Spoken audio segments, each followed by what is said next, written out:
Good morning. Thank you very much for joining me in this session. I know that many of you who have heard me talk at previous conferences know that I like to talk about technical stuff, such as database design and performance engineering. But I really feel that the topic of money and investment is oftentimes overlooked or is a social taboo, and we're not talking about that at conferences like this. So I decided to be the rude American who is actually Swiss, who is going to talk about money and investment. I've been part of the investment community in all three roles. I've looked for investment, and I've raised quite a bit of capital. I'm actually in a big startup right now. I've advised as a technical advisor for investments, for investment groups, and I've invested myself as well. So I really want just to share my stories, my personal stories with you, and hope that I can help you get your ideas to fruition. Just so you know, I had my fair share of successes, but more importantly, I failed dramatically a couple of times as well. All of this is just a quick word of advice for anyone that starts out on this journey. There are actually two statements that will contradict itself that I'm going to say right now. Statement number one: you will fail more often than you will succeed. Statement number two: it is impossible for you to fail. The reality is that both of these are absolutely true statements. Any VC, venture capital person, will tell you that 9 out of 10 businesses will fail. 9 out of every 10, 90% of all startups will fail. But failure is not really failure. Failure might be financial failure or not reaching your goals, but what you've gained and what we've all gained from our failures is the expertise that comes along with it that makes your next idea, the next implementation, significantly better. And I can tell you from my personal experience, most of the investors that I currently have for any of the projects are second-time investors. Some of them, actually most of them, second-time investors of the first failed investment, so a version 2. You cannot fail. Don't worry about failure. Don't worry, even during the preparation of the pitch. Don't worry about that. A few housekeeping items. If you have any question, please wait until the end, and hopefully you forget. No. If you have any question, just ask. This is an open conversation that I want to have. And if you have a question that you don't want to ask in public, come to me afterwards. I'm here through the entire conference.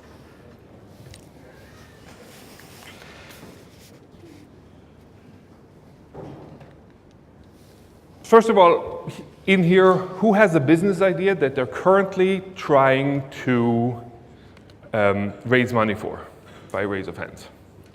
Amazing. How many of you have tried to already raise outside money? And when I say outside money, I mean outside money. Who thinks that their idea is Joomla specific? Okay. And then the other question is there anybody in here that is a designer by trade? Because you will see that many of these aspects here are design principles just transferred to a different domain. What I'm trying to do here is give you an overview of the pitch. So in an investment pitch, there is the pitch and there is the business plan and the financials. I'm really talking about just the original pitch, the first 15 minutes that you have to present your idea to the investor. And the 4 components of my pitch, and this is the first important lesson here, these are my views. In all of these things, all of these points are subjective points. These are my views. There are cultural differences, there are personal differences. You have to make your homework before you go to make your pitch to ensure that it adheres to the current cultural norms of who you're pitching to. So the 4 components of my pitch revolves around team, the idea, the implementation, and the goal. Or in other words, the who, what, how, and when. Anyone that took literature in high school knows that this is actually storytelling. And the truth is that's exactly what you're doing when you're going for the first pitch of your idea. You're telling a story. Now I'm talking about how an implementation, but I call it presentation. And that is because this item, as opposed to the team idea and goal, is the only item that is solely based on trust and the narrative. Team, the idea, and the goal are all quantifiable and potentially qualifiable. These are facts. In the implementation, that's your story. That's where you're telling your story. So let's start talking about the team. You have to convince me, as the investor, that you have a team of knowledgeable people, people that are trustworthy, people that have great emotional connection to it, that love what they do and will be committed to the process, and a team that can display humility. And when I'm saying humility, I don't mean the self-loathing type. I really mean awareness. Awareness that there are other ways out there to do the same thing better. Okay? The team has to be coachable. I have a very good investor friend of mine, and she said, and this is her piece of advice, and I really try to adhere very much to it and stress that. Any good investor should view herself or himself and be viewed by the founders as full partners. They're not money people. When you come to me for an investment idea, you do not just come for the money. And if you do, I will most likely reject. You come for another set of eyes. Somebody that can help you get the idea from point A, your ideation stage, to the implementation. And this is very important.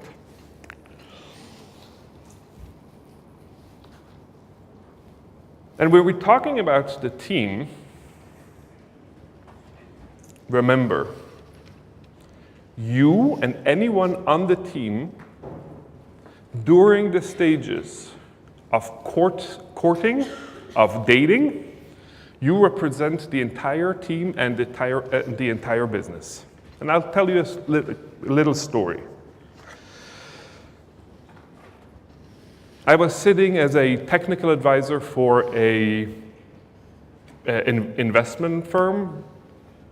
The two founders came in. Both of them were developers, and they were pitching an idea. And the idea was pretty solid, and the implementation that they had suggested was pretty solid. And they got rejected, and I was very confused. So I asked the investment board why they refused it, and they said, because they came in with wrinkly t-shirts. And I said, I don't understand. The idea was good. So they said, yes, the idea was good, but they're selling a banking industry item, which means they won't be able to sell it because the banking industry is not going to take them seriously enough. Now, I might not agree with this, and yes, I know that cultural norm is that as a developer you can come with a t-shirt and flip-flops, and yes, it might even be that in this idea they have a salesperson that does that job for them and knows how to dress. The point, though, is during that initial 15 minutes that you have to introduce yourself to the investor, you represent the entire team. And that's not just physical attributes such as shirt, which I understand is an extreme example, but it's about knowledge and humility as well. Another personal story, I was in a failed startup that failed because the CEO at the time was talking about the idea and how they want to implement it in blockchain, even though blockchain was just a new statement, new word that was out. It was a marketing word, but he had no idea what the hind story of that was. He's not the technical person. I was. But he represented the entire team, which means he dragged my credibility down, which means they didn't want to invest.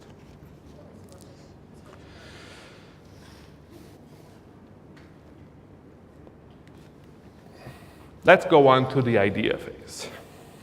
When you present your idea, you have to be clear, very concise, trustworthy, forwarding. Make it an emotional statement, and explain to me what the competitive advantages are. When I'm saying clear and concise, your elevator pitch, your first 30 seconds in which you're explaining your idea to the investor, has to be one statement, one component. You have to assume that the other person has no idea about you or your product at all. Even if you think you know them, start from the bottom up and give the elevator pitch that is very simple and very concise. If you have a sentence, if your original idea has an and in it, that means that you're combining two ideas. Two ideas is very hard to sell. Try to make it as concise as possible. And if we're talking about the designers in the room, we know like that's coming from the design world as well. If you need to convey two ideas, it's very hard to design for that. You're trying to design in order to convey one statement only. The next part, that's probably the hardest one for me. In the explanation, once you're getting outside of that original elevator speech, the 30-second sentence, don't be vague. Explain the entire idea. I had a very hard time doing this, and I call this the recipe syndrome. My mother, when she used to give out recipes for a dish that she was cooking well, she always left out one ingredient. So nobody could ever make the dish as well as she did. Sorry, Mom. But, so for me, in an investment pitch, I'm coming in and I have that unease feeling and I'm going, if I'm giving away my secret ingredient, the investor is just going to take the idea and go on with it.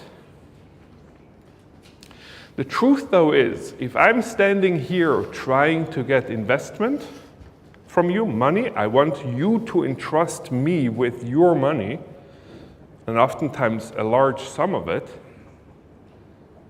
I have to trust you that you're a good human being and not going to steal my idea. And by the way, if you don't have that feeling either, if there is any doubt talking to the investor, then it's not a good investment partner. And you have to back out. Find a different investment partner.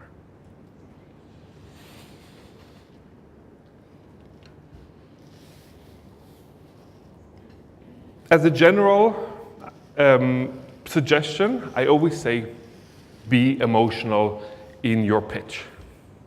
Be animated. Tell a story. Be a storyteller. Tell your story or tell a story. How did you come to this idea? This story is going to make the emotional connection between you and the investor as to where that is coming from, where the idea is coming from. Be animated, love, hate, and due to the fact that I'm in Rome, be Italian, right? You know how to do it. Passion. And talk about competition. Even already as early in the stage as the idea stage. Tell me what your competitive advantages are. Because talking about competition explains to me, the investor, that you're actually, it's not just a waking up in the middle of the night with an idea pitch that you're coming to me. It's a well thought and well processed idea. It tells me that you're aware of the alternatives out there in the marketplace. And I'm giving it away. These 4 attributes in the idea correlate directly or reinforce directly the attributes, the required attributes that I need from the team. If you can clearly and concisely tell me what your idea is, that means that you have knowledge in the domain. You have domain expertise. If you're fully allowing yourself to explain to me the idea in its full, that means that you have integrity. You trust me. I'm significantly more likely to trust you that you can actually implement it. If you're telling an emotional story, I know that there is passion behind it. It's not just something that you do to get on with your day. And if you're talking about your competition, I know that you're aware of the process. You're acknowledging other people's effort. And by the way, just as a side note, there is no idea in the world that does not have competition. Even if you're coming up with a brand new idea, the competition might be a level lower, but everything has competition.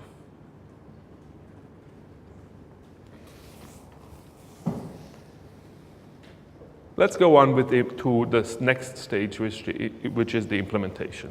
And right in that transition, if there is any oddities, if there is anything that is not clear and simple to understand, to bridge between the idea and the implementation, this is the time to do it.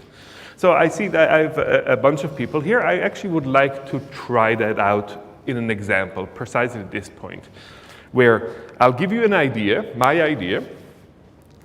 My idea is a social icebreaker, let's say, right? That's just an action that you can do in a group meeting to get people a bit less concerned and I need your participation in this. So the idea, again, the idea part is social icebreaker.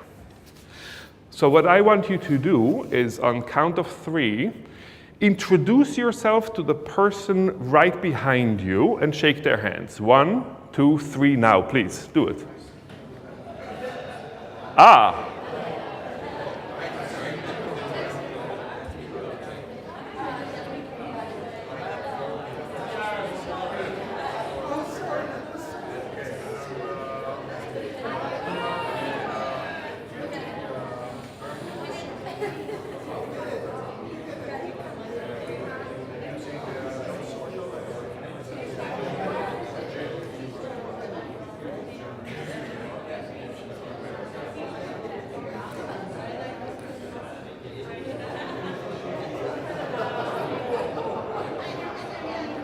So just 1 second, let's come back.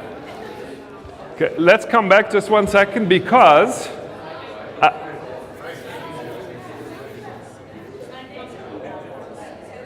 I have a question for you now, if you don't mind.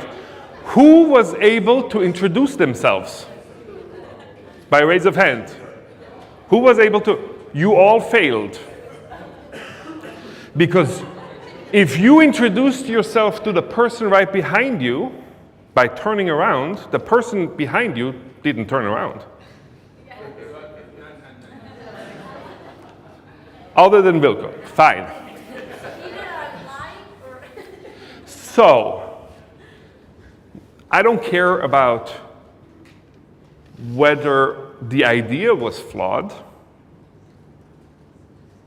right? The idea might have been flawed, but the implementation actually worked out perfectly fine. Which means if there is any gap in implementation of your idea that might differ from the intuitive way of thinking about the idea, in this stage right now, this is the stage in which you're highlighting precisely this. Okay, does that make sense? Again, you have the idea, which is a clear, simple statement, social introduction or social icebreaker. You have an implementation plan that you're thinking of, and there is some sort of a mind gap between the two. This is where you bridge that mind gap. Okay? And this is in the pitch, because you have to explain. You can't, most of the time you can't actually act it out, but you have to talk about that right now to ensure that the investor understands the implementation of, or the implementation aspects of this idea.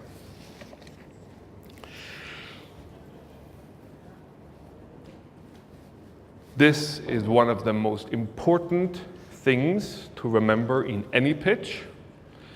And this is where oftentimes, especially Joomla projects that I've heard, fail. Do not explain the tools, ever. Mention them if you need to. Remember I asked you before if you have a Joomla-specific idea? Even if you have a Joomla-specific, even if you think you have a Joomla-specific idea, but you're talking to a person outside of the Joomla community, don't mention Joomla. And I know that some people will hate me for this statement. But when you're talking about venture capital, unfortunately, Joomla has positioned itself unfavorably. An investor that Googles Joomla Venture Capital to see how that even fares in the world, and they're getting, as a result, our statement of pride. They will look, which says that there is no venture capital, there is no board, there is no financial backing, which is great for the open source community, maybe as a messaging idea. Regardless, in your pitch, you just have a couple of minus points. Okay? If it's not specifically targeted to a Joomla audience, or you're not talking to a person in the community, don't even say that it's Joomla. It's PHP and MySQL. And if you need to defend the technology underneath, the underlying technology, talk about PHP and MySQL and say that, oh, it's equally as good, if not better, or whatever, than Java. Wikipedia is using MySQL and PHP. Pinterest is using MySQL for all of their data. The underlying question that you're trying to answer is the technology choice that I'm making a solid enough choice to get me to implement? I don't care what it is that you're choosing. You can choose any platform, WordPress, okay, not WordPress. anything that you want. You can use Mac or Joomla or Drupal or Harry Potter. I don't care what it is that you do. If you're choosing a tool, they're all tools. If you're choosing a tool that you're proficient in and you can get me to implementation, I'll listen. As a marketing aspect though, use household names when talking about your technology choices. PHP, MySQL, pretty household name. That's another one. Let's assume though that you have a very specific Joomla product. Or you're talking to a Joomla specific audience. Stop using, please, stop using we're doing 3% of the World Web. The marketing message behind this for an investor that thinks about money is that 97% of the rest of the world decided not to use Joomla. If you need to use the 3%, then translate that into a number, 20 million, 30 million, I don't know what the number is, right? 3 is a small number, bad connotation in a pitch. What you should do is talk about the community when we're talking about Joomla. Or even when you're talking to a person outside of the Joomla community, right? Talk about the fact that whatever technology platform I chose or whatever platform I'm targeting is a very open community, very friendly. We have an enormous amount of very friendly people, very knowledgeable people. We have lots of user groups, which means we have a large talent pool. And for an investor that is concerned with scalability of your idea, this is one of the biggest hurdles that any startup faces. You want to have a large talent pool that you can hire to do work for you, and Joomla has that. Don't mention by name. We just have it. One more time. In the implementation, talk about the business case and not the tools that you're using to get there. And I'm stressing that over and over and over because I can tell you even over the last year, I heard about 10 pitches that failed because of this. Right, and this is not Joomla specific. So the most recent one was a Node app. I don't care what you use, as long as you can come and have a product, and I believe that you can get that product done. And the last part of the implementation phase, of that third phase, is the question of where the money is going.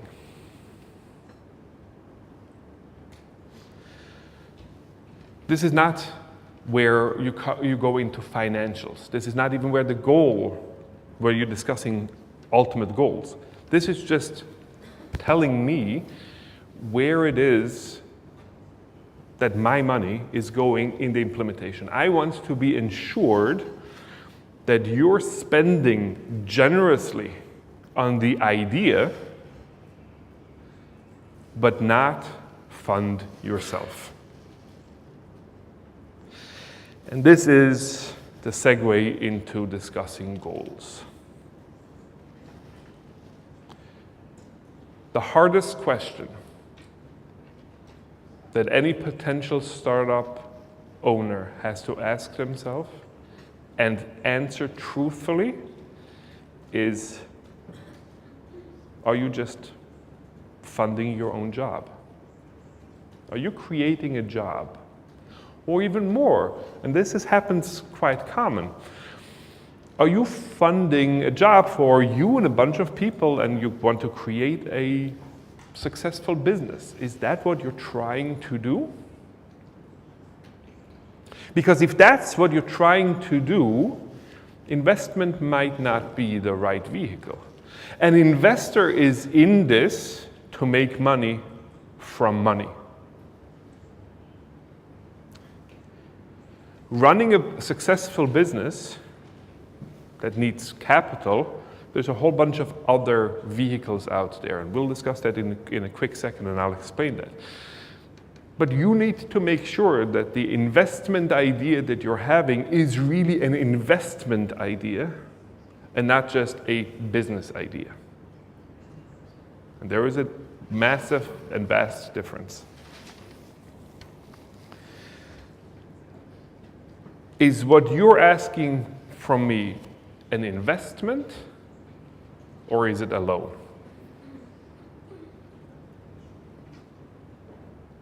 Now, anyone that just realized, oops, we actually want a loan, not an investment, all of these principles still apply because you have to apply for that loan in some way or fashion as well, which means all these design principles behind how to present the idea are still valid. But that's, in this stage, you need to convince the investor that this is investment worthy, not just loan worthy.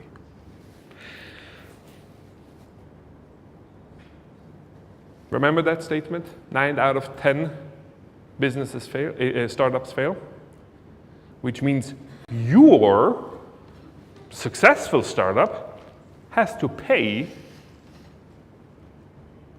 for the other 9 failed ones. So when you're thinking about what is the return and what you're giving the investor back, you, unfortunately, have to cover not only your business, but 9 other failing businesses as well.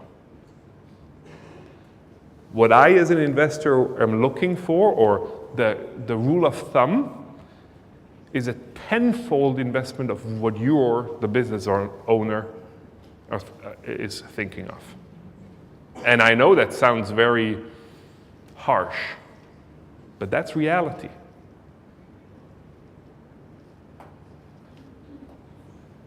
I'll put that into numbers. Let's assume that you're raising $250,000 coins, right? This is a number that I assume that most of us ever had in our head, and I said, oh, that's a nice investment, okay?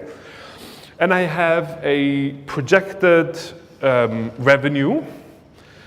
Year 1 is 0, then 250, 350, and on. Okay, so let's put this through the test of how the investor sees this. And these are pretty decent numbers. $3.1 million in revenue, in net revenue after 5 years, I would be very happy with. Let's switch that around to the investor side. Remember the 1 in 10, which means when I'm investing 250, what I want back is 2.5 million over the lifetime of the project. The lifetime of the project, of any project, is about 5 years. So, and this, by the way, all of these numbers, this is not a template of doing a pitch or a financial model. I'm just trying to explain what goes on in the mind of the investor. So, to get to $2.5 million as profit, which would then constitute as profit, I need to make $500,000 every year. Now, the first year I'm not making this, which means I'm compounding this into this, which at the end of the project is in the green. But that's not true. This is on 100% revenue. I'm getting only 20%. Which means even though that originally the 3.1 million to us as founders and creators, that sounds amazing, especially for $250,000. Oh. The risk is skewed once you look at it from the other side, from the investor's side. So the truth is, this is still a solid investment if that actually comes to you. Because if all of this is hindsight, after 5 years, you're making $620,000 on your $250,000 investment, it's a pretty decent investment. But it's just the mindset that has to change when we go out to try to get investment, our mindset has to change and look at it from the other side.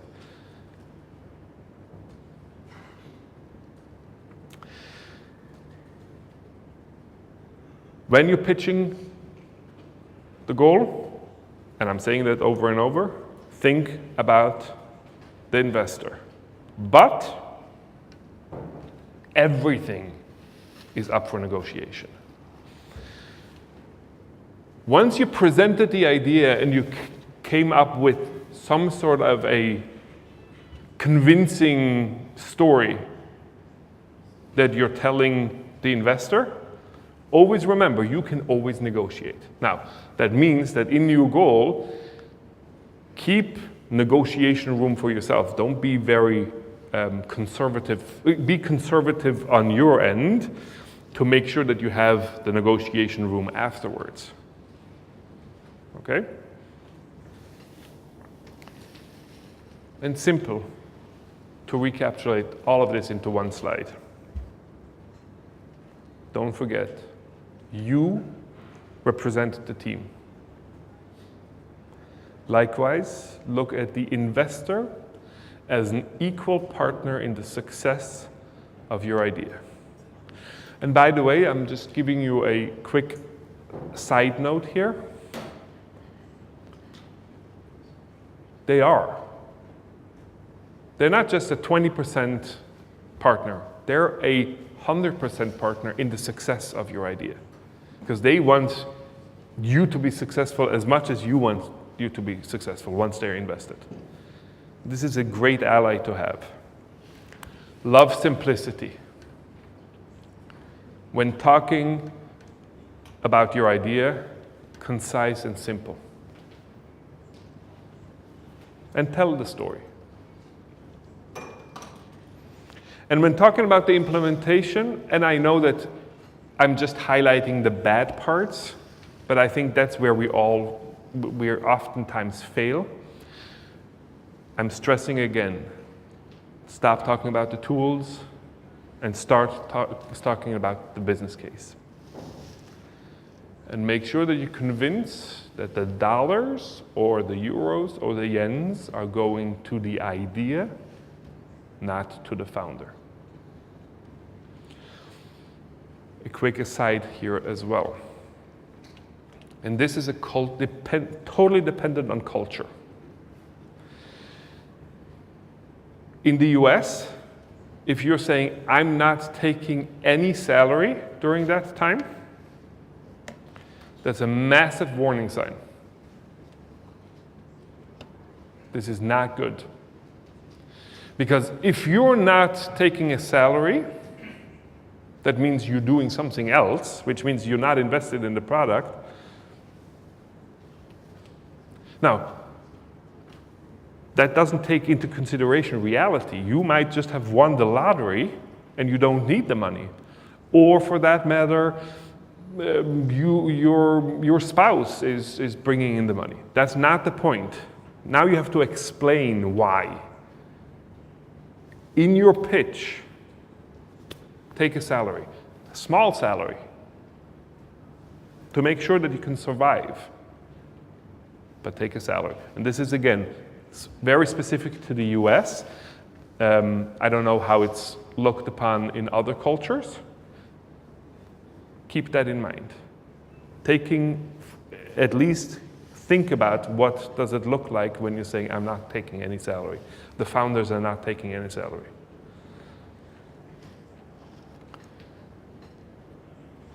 Think hard if what you need is an investment or a loan. And then negotiate. And I'll just say one or two more things about the investment versus loan, because I think that that's, for me, was very helpful with a whole bunch of endeavors. There are many, many financial tools available that are not investment.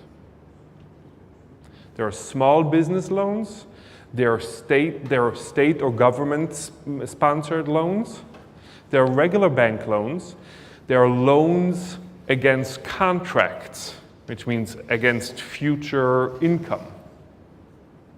All of them with various degrees of risk. But before you go into the investment, down the investment route, check out what other options you have for two reasons. Number one, because if it's the incorrect vehicle, most likely you will not get funded. And two, if you have a better option of funding your business or your idea, and you do not have to give up 20, 30, 40, 50% of your business, why not use them? Almost every place that I know, they have a chamber of commerce or something like that. So it's an organization, a local organization that helps businesses. That's the first place you should go prior to even thinking about investments. Government, especially for small businesses. And we're not here talking about multi-million, I assume we're not talking here about multi-million investments. We're talking about rather small investments. There are many projects out there that would fund something like this in a loan type of deal. And the last thing that I would want to leave you with is think about how much money you're actually fundraising. How much money do you need? And what are you asking for? And here is a hard lesson learned. It is easier to raise $1 million than $100,000. And that's just because from the investor's side, the return, the potential return of $1 million makes the investment worthwhile. So you have to find that balance of how much you're actually asking for, and sometimes you ask for more than what you need. And you can ask for the investment for more than what you need in installments, right? Everything, so let's go a teeny bit into the financial planning of this. This does not have to be a one-time cash upfront investment. Most of the time it isn't. So there are a whole bunch of financial negotiations that you have to tailor now to your specific needs. The needs of your current needs of the business and the expansion needs of your business. And that's all my time anyway. I'm just 5 minutes over, so perfect. Thank you very much.